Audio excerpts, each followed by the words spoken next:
Hey, it's Those Real Thoughts. Today I'm going to be reviewing Sofia Coppola's Palo Alto. If you did not know already, Sofia Coppola is the great-granddaughter of Francis Ford Coppola and the niece of Sofia Coppola. She makes her directorial debut with Palo Alto, an adaptation of James Franco's book of short stories.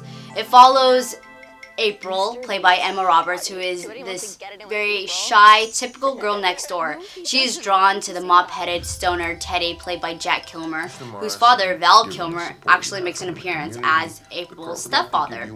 And so flirtations are exchanged, but she decides to have a relationship with none other than her soccer coach, played by James Franco.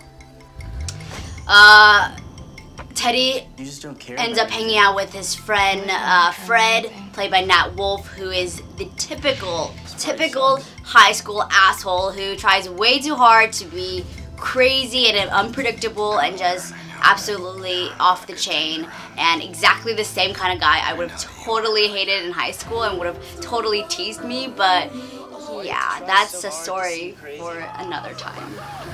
Palo Alto is the perfect portrait of the lives of these privileged and angsty California teens. It probably is one of the best representation of high school mentality, as it deals with the confusion, the recklessness, just the angstiness that you've seen in Fast Times at Ridgemont High or The Virgin Suicides. She does take a lot of influence after her aunt Sofia Coppola's style and its romanticism and heart-swooning imagery, and in this case provided by the incredibly talented DP, Autumn Durald.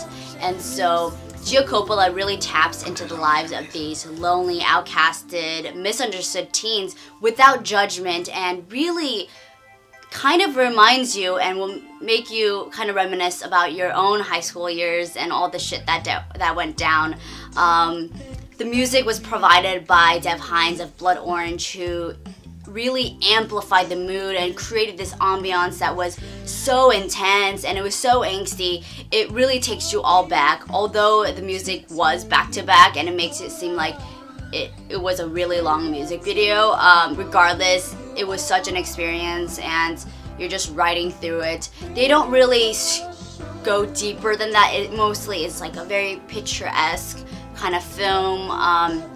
Considering that it was short stories, I did not read James Franco's book, but if it was short stories, I'm sure she tried to sew everything together and make it kind of cohesive, and in that case, she did a pretty good job in trying to make this whole world come alive with these different types of stories and these different characters. And so I enjoyed it. I thought the acting was terrific by every cast member, and even though James Franco, I don't know if his scandal of, I don't know if you know the scandal of him talking to that 16-year-old, if that was a promotional stunt for this film, but regardless, you know that he probably likes young girls and he wrote that in his book, and whichever, that's a different story.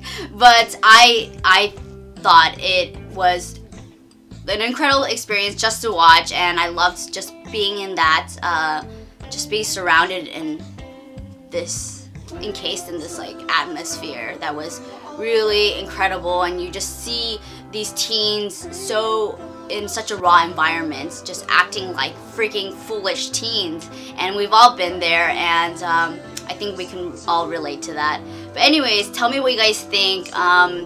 If you saw the film and what you liked about it, what you didn't like about it. I want to definitely hear your opinions.